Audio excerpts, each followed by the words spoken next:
Ang pundasyon ng Beacon Tower, na tinatawag na Bongdon sa Korean, sa Suwon Hwasong ay itinayo gamit ang granite. At ang itaas na bahagi ay itinayo na mas mataas kaysa sa pader ng kastilyo na may mga laryo. At ginawa nitong bahagi ng Hwasong Castle Wall na nakausli palabas. Ang loob ay hubog at ginawa sa 3 layer. At 5 paksa ang nakasalansan sa isang hubog na hugis. Nilagyan ito ng mga artillery pit at crenellations bilang paghahanda sa pag-atake ng kaaway. At pagkatapos, isang silid at bodega para sa mga beacon na gagamitin.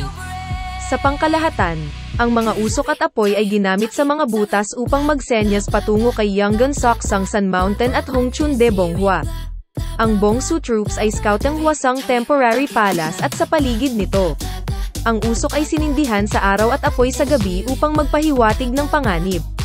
Usok o apoy ang inihatid sa Yukbong Seokseong Sun Mountain, yung sa lungsod.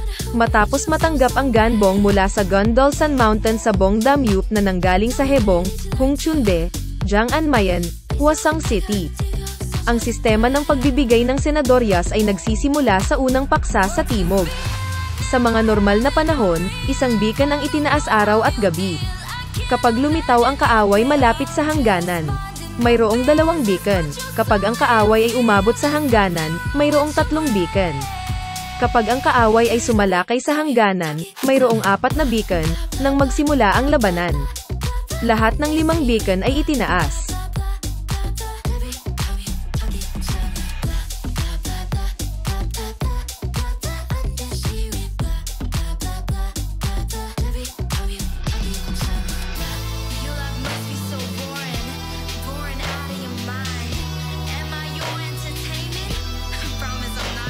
Ang Beacon Tower na ito, na tinatawag na Bongdon sa Korean, ay idinisenyo upang mabilis na magsenyas ng mga emerhensya sa silangan at timog na mga lugar ng Suwon.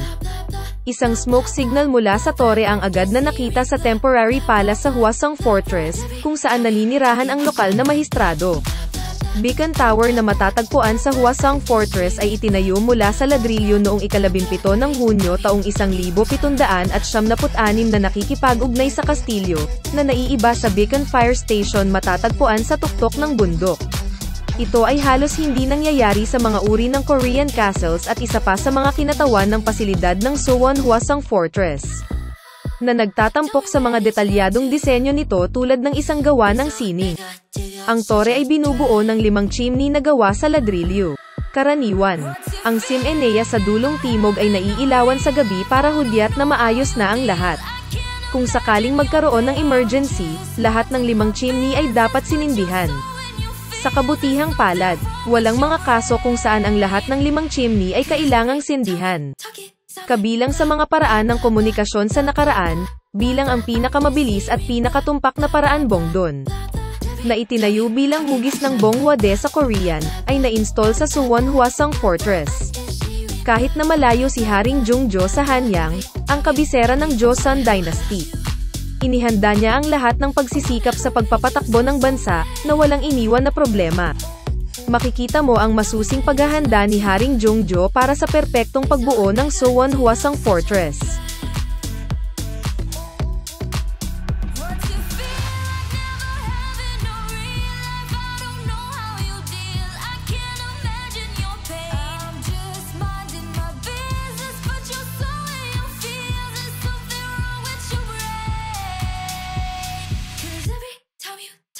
Dinisenyo, ginawa at ginamit ni King Jungjo si Bongdon bilang isang paraan ng komunikasyon. Sa araw, usok ang ginamit at sa gabi, apoy ang ginamit upang ipaalam sa mga sundalo ang naabisuhan na sitwasyong pang-emergency. 5 butas ang idinisenyo sa Bongdon at sila ay idinisenyo upang magbuga ng usok at apoy ng patayo. Ang lugar kung saan itinayo si Bongdon ay mahirap makita sa mata mula sa puntod ng Crown Prince Sadu, ama ni Haring Jungjo, sa Hwasong-si, Gyeonggi-do, at Sujangdae sa Paldolsan Mountain.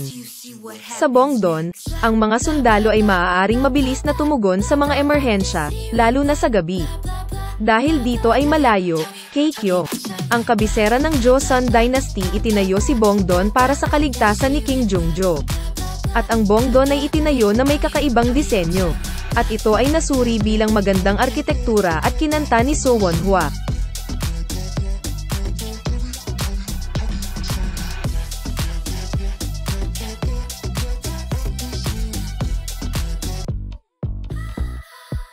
Tell me where did you learn to be so negative, you're such a drag. Ang lahat ng mga pasilidad ng depensa at pag-atake sa Suwanhua ay kinanta ay naitago ng mabuti upang hindi ito makita mula sa labas ng kastilyo. Tiyak na gumawa siya ng maraming pagsisikap para sa seguridad at kaligtasan ng Suwanhwasang. Bongdon at Suwanhwasang ay napakahalaga bilang paraan ng komunikasyon sa panahong iyon. Para maiwasan ang sunog sa malapit, sinubukan niyang kumuha ng malaking espasyo at bawasan ang panganib ng sunog. Si Bongdon at Suwanhua ay kumanta ay gumagamit ng 5 chimney para makapagpadala ng signal ang mga sundalo. Hindi tulad ng ibang mga beacon, si Bongdon ay idinisenyo upang magamit ito ng epektibo at ito ay maganda ang disenyo sa hitsura. Dahil maraming kakaibang katangian si Bongdon, maraming turista ang bumibisita. Hindi tulad ng ibang mga beacon, Bongdon ni Suwanhwasong ay itinayo ng napakatibay. Haring Jongjo ng Joseon Dynasty nagkaroon ng maraming interes sa pagprotekta at pagsecure ng Suwanhwasong Fortress.